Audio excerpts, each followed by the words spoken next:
Bonjour à tous, j'ai avec moi quelqu'un que j'admire beaucoup. J'ai l'auteur, la comédienne, la conférencière, l'animatrice, Gabi G, votre influenceuse préférée. Tu me tues à chaque fois que tu dis ça. Je suis mort de Chaque fois, rire. comme, je ris de moi-même quand je le dis parce que c'était ça le but de la joke. Puis à chaque fois que je le dis, je suis comme, I don't even believe myself. Tu comprends?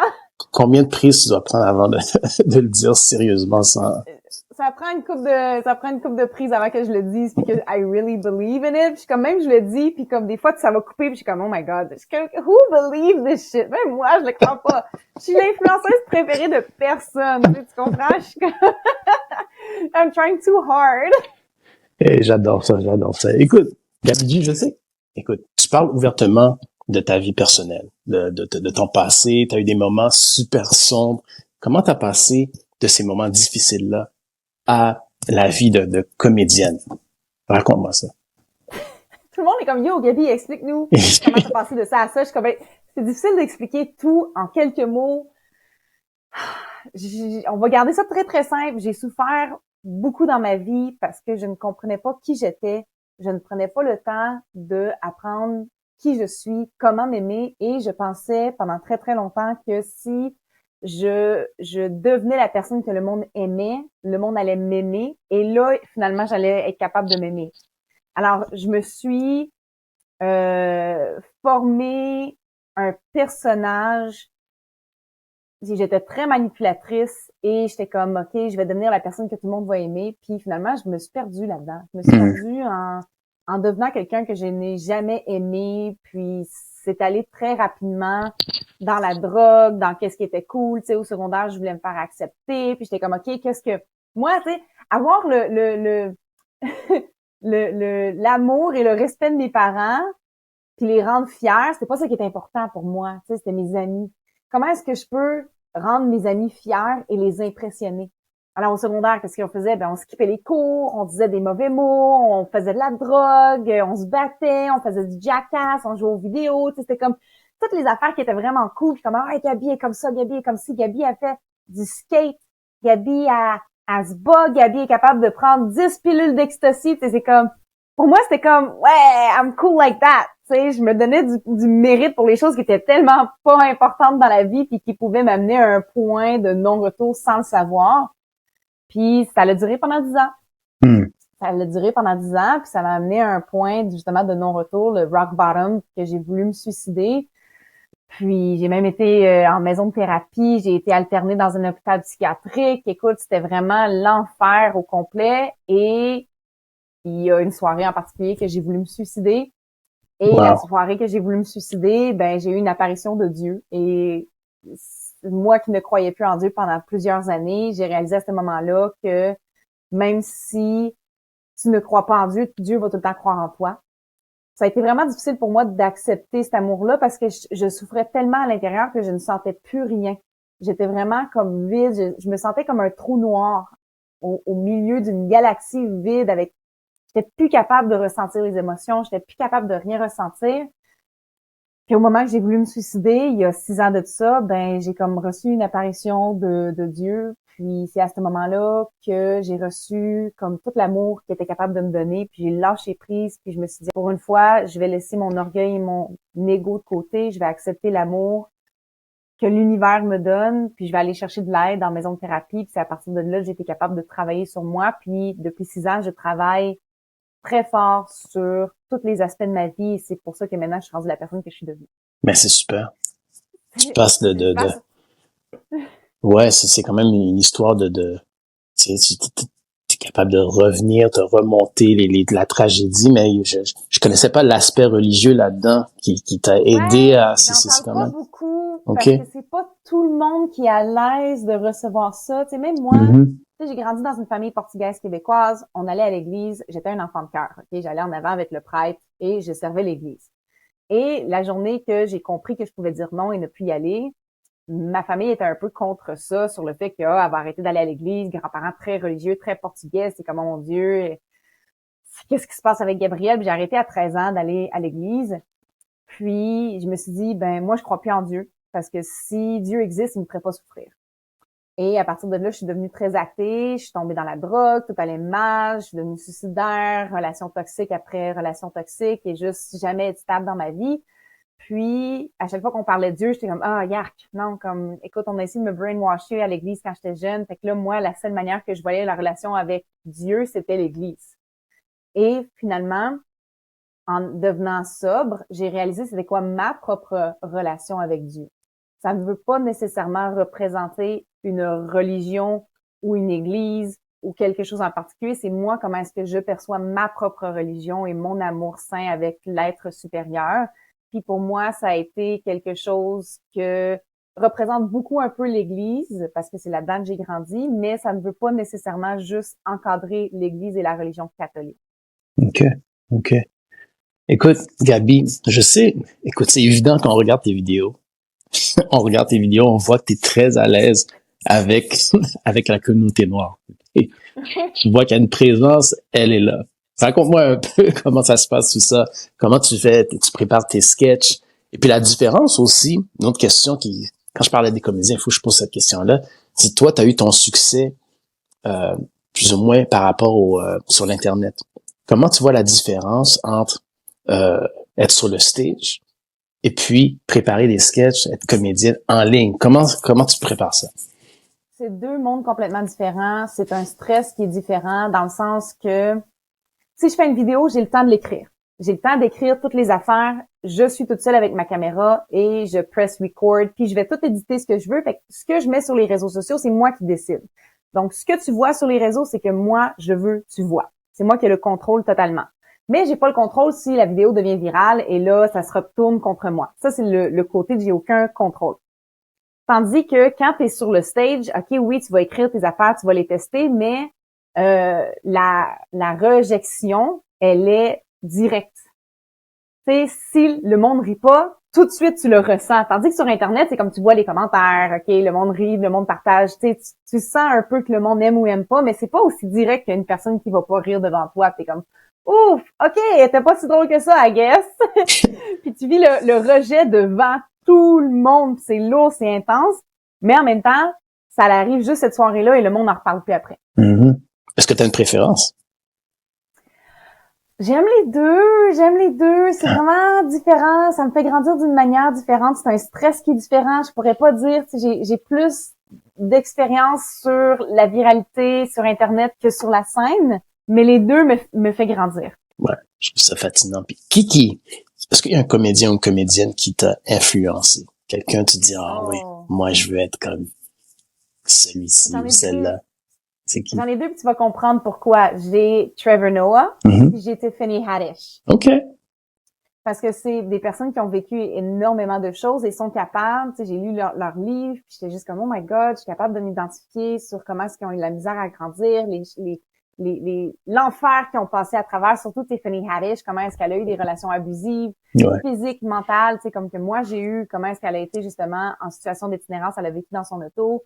Moi, j'avais pas d'auto, j'ai vécu dehors, mais tu sais, comment est-ce que she hustled and it was really hard, puis quand elle est arrivée dans un monde un petit peu plus comme connu, comment qu'elle a eu de la misère à s'adapter. Tu sais, moi, je commence à me faire connaître, je commence à me tenir avec du monde un petit peu plus connu, puis j'ai encore de la misère des fois à m'adapter, puis je suis comme, je me ressemble et je me revois et je m'identifie beaucoup comme Tiffany Haddish. So, I like her a lot. Est-ce que tu as eu la chance de les voir en spectacle? Non, pas encore. OK. Je sais que Trevor Noah, il passe assez... plus ou moins à chaque année, on dirait qu'il passe à Ottawa en spectacle. Ouais, super intéressant.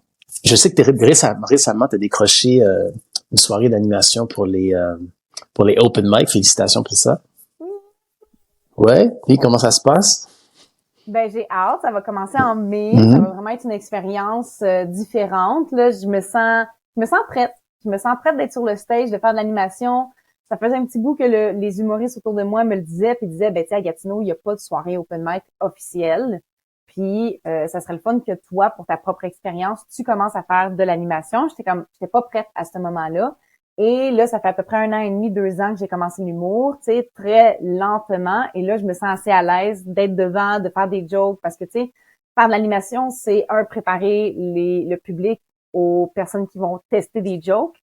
Fait qu'à chaque 2 semaines, je vais être obligée de revenir avec des nouvelles jokes. Fait que ça va me pousser à écrire davantage, ce que j'aime le défi, mais aussi que si quelqu'un floppe sur la scène, ben il va falloir que je remonte la scène après ça, tu sais. Fait que c'est vraiment s'assurer que je suis à l'aise, que l'humoriste est à l'aise et que le public soit à l'aise. Puis c'est beaucoup de responsabilité, beaucoup de pression, puis je me sens finalement prête à le faire.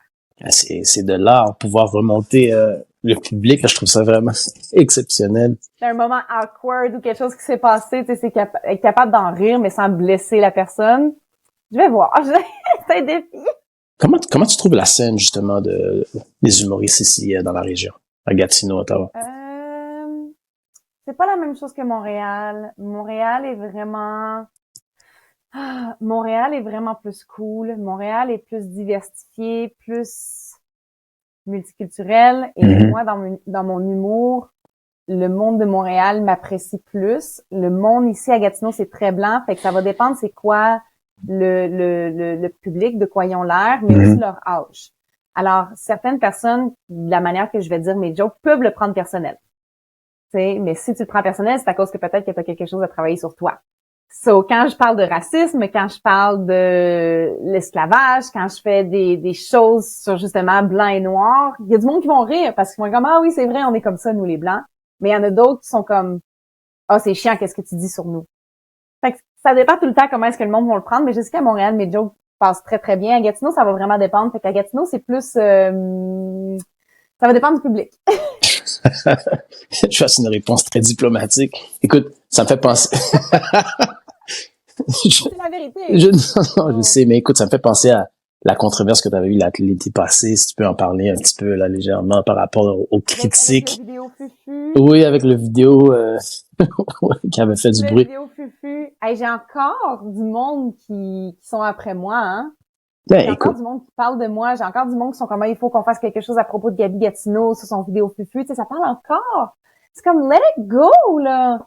Il y a du monde qui sont juste pas capables de voir que c'est de l'humour, pis sont vraiment pinés là-dessus. Pis c'est comme, yo, à un moment donné, c'est comme, ah. Il y a du monde qui ont rien à faire.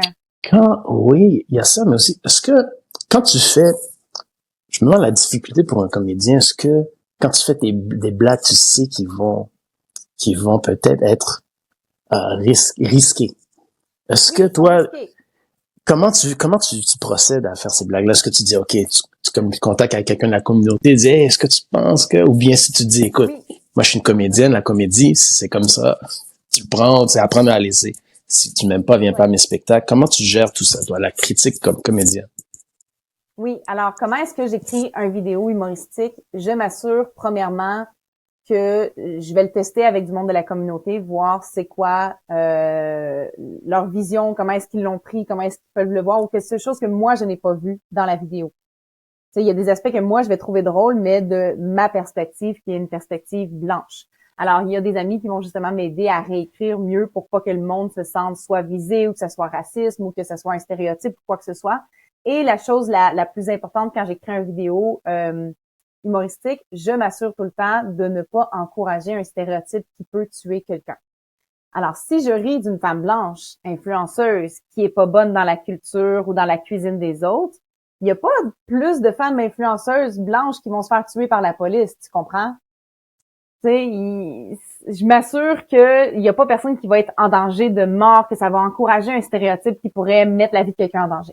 Donc, c'est tout le temps cette question-là que je me pose. Est-ce que ça va encourager un stéréotype mauvais sur une certaine communauté qui peut faire en sorte que le monde va les juger davantage ou le monde risque de appeler la police sur eux?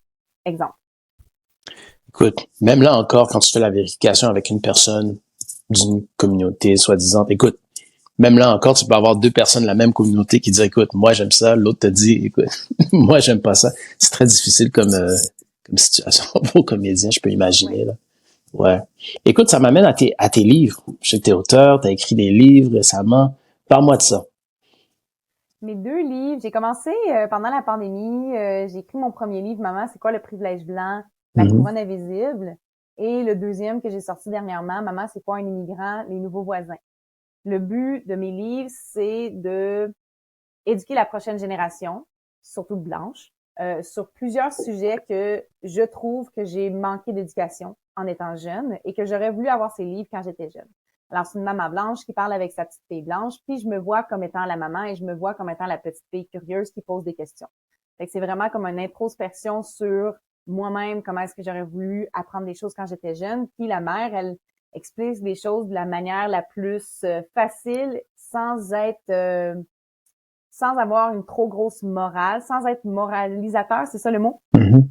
Puis du mieux, comme tellement stupid simple que n'importe qui peut comprendre. So, c'est une situation qui arrive, admettons une injustice, un stéréotype, et la petite fille vient à la maison, pose la question, la mère explique, donne des exemples à travers le quartier, à travers ses voisins, à travers l'école, à travers la communauté, puis la fille comprend. Et il y a tout le temps une petite morale à la fin qui est super cute avec de l'amour. Je trouve ça vraiment bien. Où est-ce qu'on peut les trouver? Dis-nous où on peut les trouver. Amazon. Sur Amazon? En français, en anglais, et 1$ par livre est remis à un organisme pour combattre le racisme. Et j'ai été capable de faire mon premier don de 200$ avec la clinique juridique. Ben mon Dieu, pourquoi j'ai un blanc? Saint-Michel, la clinique juridique Saint-Michel. Parfait. Ben, je vais l'afficher dans la description quand je vais faire le montage. Mais écoute, Gabi, je te remercie beaucoup pour ton temps. Je sais que tu es très occupé. Je te souhaite beaucoup de succès dans tout ce que tu fais. Écoute, tu sais, moi, j'aime ça supporter le talent ici à Ottawa-Gatineau. Donc, on te souhaite beaucoup de succès. Puis, on va te voir dans tes prochaines vidéos. Oui, merci Ray, c'est super gentil. All right.